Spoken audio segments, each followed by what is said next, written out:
Hi everybody, welcome back to my channel. If you don't know me, my name is Claire. I just had a cup of coffee, so I'm ready to talk, ready to chat it up. So, I made this journal entry back in May of 2025. Right after a boy ended things with me, we were going on dates, and I had a beautiful experience in prayer. So maybe you're religious, maybe you're not. No worries. But I want to share with you the wisdom that I gained from this experience. I have caffeine in my system, so I'm going crazy. Okay, so this whole video is all about what dating is all about. We get so wrapped up in this idea that dating is for fill in the blank. What's the purpose of dating? Maybe for you it's marriage. Maybe it's for a good time. Maybe it's for fill in the blank. Go ahead. The way I would fill in the blank now that I've had this experience is love. Dating is a journey where we learn how to love better. So after this guy ended things, we only went on a few dates, but I really was struck by a certain passage in the Bible. This passage is when Jesus is telling his disciples, he's sending them off and he's telling them these instructions kind of how they are to evangelize, how they are to spread the gospel with the people they meet. And this is what he tells them right before he sends them away. And this is what I think we can take as people who I believe God is sending us out on a journey, whether he's sending you out on a journey in a relationship with a new person, or a physical journey, or a new job, or whatever he's sending you out to do. This is what he tells us. You received without payment, give without payment. Take no gold or silver or copper in your belts, no bag for your journey, or 2 tunics, or sandals, or a staff. Whatever town or village you enter, find out who is worthy and stay there until you leave. As you enter the house, greet it. If the house is worthy, let your peace come upon it, but if it is not worthy, let your peace return to you. If anyone will not welcome you or listen to your words, shake off the dust from your feet as you leave that house or town.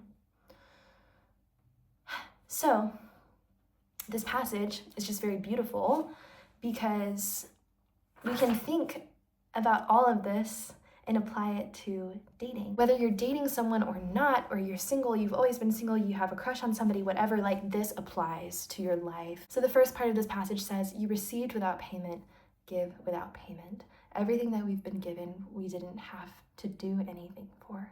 Like the sun every day, it shines on us and gives us life. And if we didn't have the sun, we would all die. That's a gift, and we didn't do anything. We don't have to do anything any day to receive that gift. And so that calls us to action to give without payment. What do I mean? When we're dating somebody, we often hold things to ourselves because we're afraid to give them away. Giving things away is so vulnerable because what if the other person uses me? What if the other person takes my gifts, takes the things that I'm giving them, my time, my energy, my money? I'm paying for somebody, to take them on a date, whatever. All of that's so vulnerable because what if they take advantage of it? But when we've been given everything by God and we know that he will give us everything that we need, the supply from which we're giving to someone else is always going to be restored.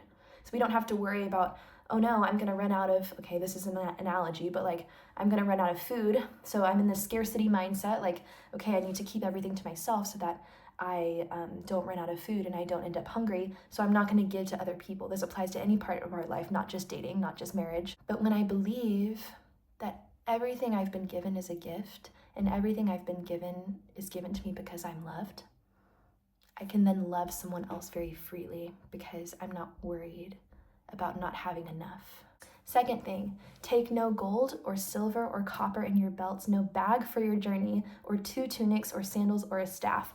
How many times when we started dating someone, do we take things with us, whether that's fears or past memories from past experiences and beliefs from past experiences and ways that we've been hurt, and then we project it onto what we're about to experience. For example, you've dated someone in the past and they hurt you in a certain way. Okay, maybe they didn't listen to you. And then, okay, well, now I'm taking all of this with me and I'm bringing it into my next relationship, and I believe that this is the way I'm going to be treated again. Well, that's a completely different person that you're dating now. And maybe the way that your parents interacted with each other, okay, well, that was the way that I was raised and you didn't like their marriage or whatever. So that's just going to happen to me. What? You're a completely different person. Okay, yeah, like that's the environment you grew up in, but that has nothing to do with the choices you make now. Like, the worst lie we could believe is that we're not free. There's a beautiful song that says, I'm gonna sing it. There lies in the facets of everything that we see. They're telling us to be scared when all we ever are is free.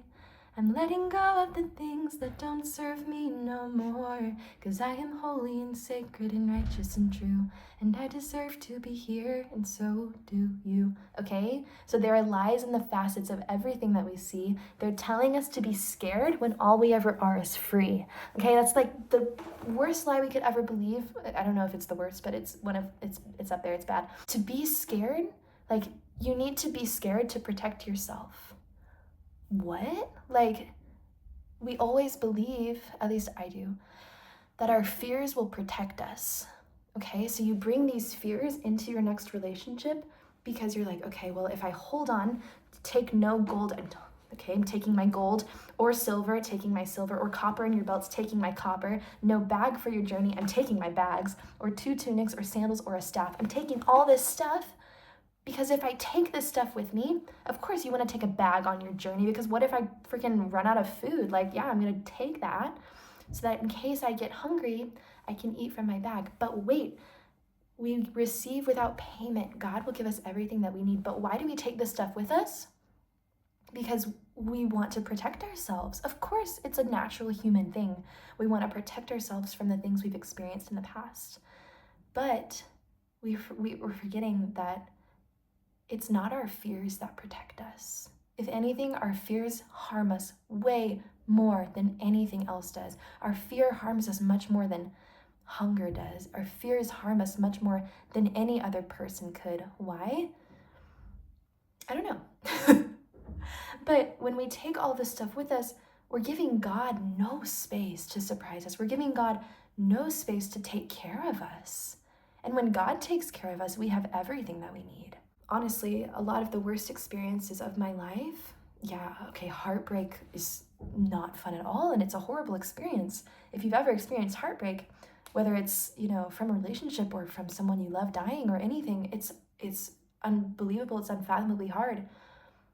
But honestly, from the heartbreak I've experienced, the worst pain I've ever experienced was a life that didn't have God in it, or a life where I wasn't acknowledging God.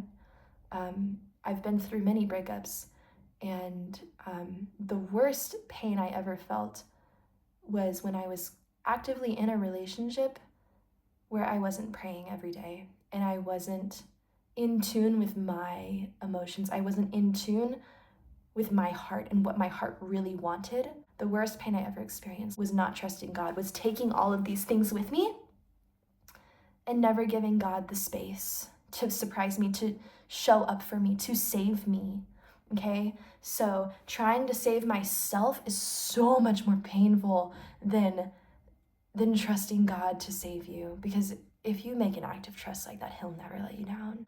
Next thing, he says, whatever town or village you enter, find out who is worthy and stay there until you leave. Whatever town or village you enter, find out who is worthy. Okay, so in the context of dating, you find out who you want to be vulnerable with, who you want to share your heart with in a very intimate way, right? Like, it's the only person who is going to know you that intimately. Stay there until you leave. Like, I don't know about you, but my entire time dating people, it's always like the question, like, what is God's will for me? Or like, what is the right thing? Like, what should I do? And like, For us Christians, it's so easy to just be like, oh, like, what is God's will? Like, what am I gonna do? Like, should I break up with him or her? Should I stay? Should I ever have started dating this person in the first place? Whoa, like, we just overthink that so much. But like, do you ever question, like, should I have just gone to the restroom? Well, I mean, like, what do you mean? When really, like, the only thing that harms us is the actual questioning of the decision. Like, that's in the past, it's already happened. So questioning it, it only harms us. It doesn't help us because we're not living in the present moment. And so Jesus, he doesn't give any specific directions to his disciples. Okay, stay there for 3 weeks and then you're gonna leave. He just says, stay there until you leave. That's so vague. Like, what does that mean? But when we think about that, like, it's just kind of like you'll just know. Like, you'll just know when it's time to leave. For that whole entire time that you're there, you're enjoying your time with them and you're very present in those moments that you're spending with these new people that you've met who are letting you into their home, who enjoy that. Like, it's a gift to get to know someone, and it's a gift that someone would let you into their home, and in the same way dating, like, it's a gift that someone would let you into their home, like, would let you meet their parents, or okay, I'm getting to know someone new and I'm getting to know someone's family. Like, is that not a gift? Okay, whether this lasts forever or not, like, is that not such a blessing that I would be chosen out of all of the people in the world, that this person would choose me to meet their family and to spend this much quality time with them? Like, that is such a gift. So stay there until you leave. So don't overthink, will I break up with this person or not, and all of that stuff. When it's time, if you are going to break up with this person at some point, when it's time, you'll know. And for now, maybe your prayer can just be, Jesus, let me love this person for as long as you want me to. And let me do the best job that I can until our time is up. When you know that something is ending, like for people who know that they're going to die soon, have you noticed, like, the stories you hear, they live so presently. Like, if you were given, one last day on earth, like, what would you do? That kind of question. If you're given one last day with somebody in a relationship, like, what do you do? Hopefully you just want to make the best impact on them that you possibly can, and that's just by simply being genuine, and that's by loving them and paying attention to them when they speak, and doing everything you can to be honest. Love is honesty. If we're really loving the people in our lives, we're honest with them. We tell them the way that they have hurt us and the way that they make us feel, not to make them feel bad, but to say, I want to fix this relationship because I care about this relationship. And so love always leads to honesty, and honesty and vulnerability always leads to, if it's supposed to be a breakup, then it's going to happen because you're going to come to that decision and be honest with that person. And when you do that and you're just so honest, you're not afraid of that conversation, because if anything, it's just a weight off of you. Like, I can finally express that this isn't what I want anymore, and that's okay. And there's no shame in that. And finally expressing that is so freeing. And the worst lie we could believe is that we have to be scared to protect ourselves. If I'm afraid of breaking up with somebody, valid, but we have to remember that fear, it's not necessary. Like, if you're being honest and you're being genuine, all you're doing is loving. And in life, the only thing we can control is not the way the other person reacts. We cannot control if someone else loves us. That's why love is so scary and relationships are so scary, because let's say you have a crush on somebody and you don't know if they like you back, but it's so scary to ask someone on a date because we can't control, like, it's completely, and not being in control is so scary because we don't want to get hurt, because we're such vulnerable creatures. Like, being human is such a vulnerable position because people can hurt you. And that's why God became human, is because he knew he would be vulnerable. And guess what happened? People hurt him. When we're vulnerable like that, it can be so scary to put yourself on the line and say, hey, I like you, like, I want to go on a date. But when we realize, okay, I can't control the way that someone else reacts. I can't control the way someone reacts if I break up with them. I can't control the way someone reacts or the way that someone treats me in marriage, right? Like we can get so afraid of like, oh, what if the person I marry ends up hurting me? That can be such a real fear. Like, I don't want to get married because what if they hurt me?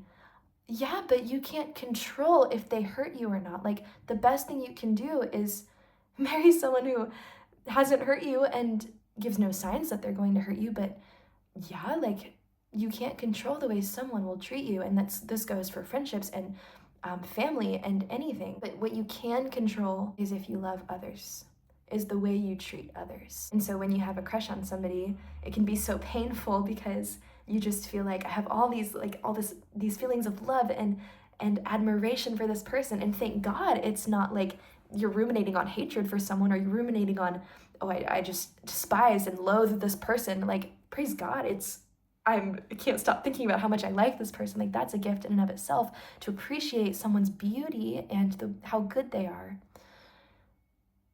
But you can control what you do with that.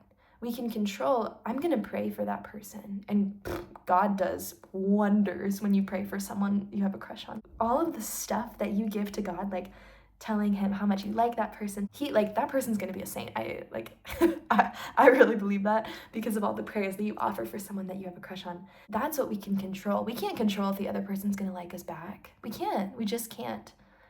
But that gives us so much freedom to say, okay, I can't control that, but I can control what I do. And God gives us control over what we do. He gives us free will. God's will is our freedom.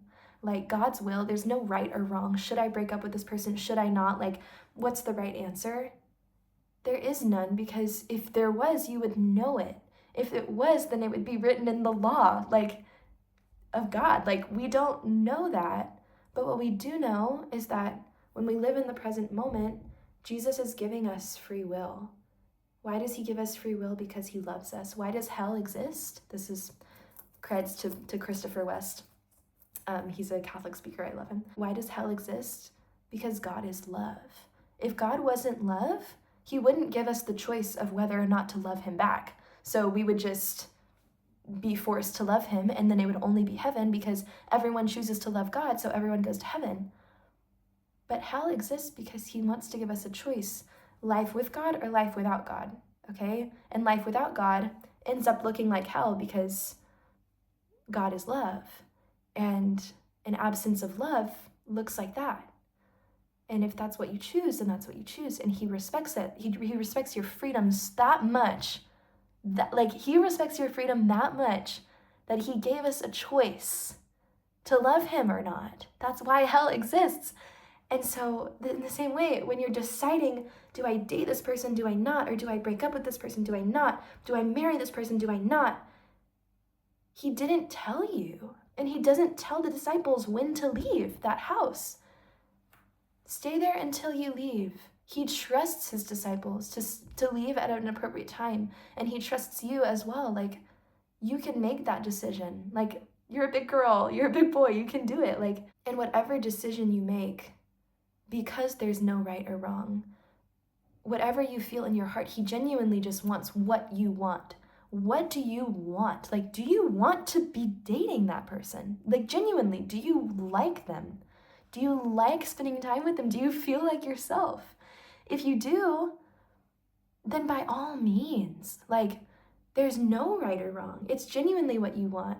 And when we think that there's a right or wrong answer, we're robbing ourselves of that experience of genuinely picking what we want. He wants what we want. That's literally it. So God's will is not this or this, it's your freedom. Okay? And I think when we get that through our heads, we finally realize how free we are. But they're telling us to be scared when all we ever are is free. That's the lie. Next thing, if anyone will not welcome you or listen to your words, shake off the dust from your feet as you leave that house or town. If you've ever been in a relationship where you felt like someone didn't welcome you or listen to your words, because that can be such a painful experience, Jesus says, shake off the dust from your feet as you leave that house or town. Leave that there. leave it there. Don't bring it into your next relationship, because that's not a burden that you have to carry anymore. You don't have to hold that. You have all this stuff on your back and you're holding it with you, which is the whole point when he's saying don't take gold or silver or copper in your belts or a bag for your journey. But what are we all doing? We have this freaking like 50-pound backpack, you know, one of those big hiking ones that like goes way above your head, and you have it with you because, and you're breathing like this into your next relationship, and you're trying to enter their house, but you can't because your backpack is way too big. You can't even fit through the door. You know what I mean? Like, we're taking all of this stuff with us because we're like, okay, it's going to protect me. Like, and then if I like, you know, feel threatened, or like if he or she cheats on me, then I can reach into my backpack and get this, you know, whatever out that's going to help me through that. Okay. From the last time I got cheated on, I used this tool to help me out of that coping mechanism, whatever. And we have this huge backpack. Okay. But Jesus is saying, you don't have to hold all of that. Like, I know how heavy it is because I bore that for you. I know how heavy it is because I wore that backpack. Like, I wore it up to Calvary. I wore that for you. And I know how heavy it is. Don't do it because you don't have to, because I did. That's why I did it. Like, that's what he's saying. That's why I did it. So you wouldn't have to. So we're acting like we don't have a father. Like, we're acting like there isn't someone who did that for us. We're acting like there isn't someone who cares about us. So let's take off that backpack. You don't need it for your journey. He's saying, I'm going to give you everything you need, just like at the beginning of the passage when he says you received without payment. Okay? He died for us without payment. We didn't have to pay him anything. We were in debt and he paid it all. Shake the dust from your feet as you leave that house or town. You don't need to take it with you. You don't need to take the dust with you. Nope, it's not going to serve any purpose. Shake it off. I've got you. I've got you. I'm going to give you everything you need.